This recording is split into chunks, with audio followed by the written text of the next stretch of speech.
Serikali ya Mapinduzi ya Zanzibar inaendelea kuweka msisitizo mkubwa katika kuimarisha stadi za msingi za ujifunzaji sambamba na kutambua umuhimu wa stadi za amali, yaani vocational training, katika kukidhi mahitaji ya soko la ajira la sasa na baadaye ndani na nje ya nchi yetu.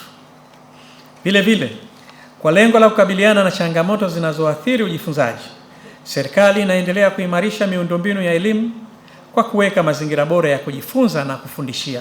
Serikali kwa mwaka wa fedha 2025-2026 imepanga kujenga madarasa 1000 ambapo kwa sasa hatua hiyo inaendelea kwa kujenga skuli za ghorofa 13 katika maeneo mbalimbali hapa nchini.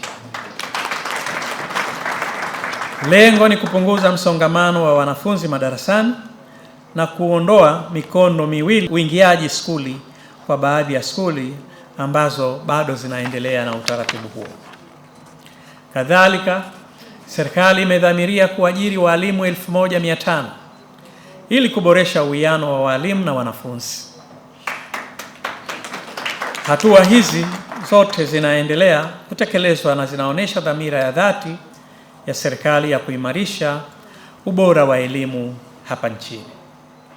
Na wasihi washiriki nyote kutumia vyema mkutano huu kwa kujadiliana kwa kina, kubadilishana uzoefu na baadaye mtoe mapendekezo yanayotekelezeka kwa vitendo na muwe sehemu ya suluhisho ya changamoto hizi.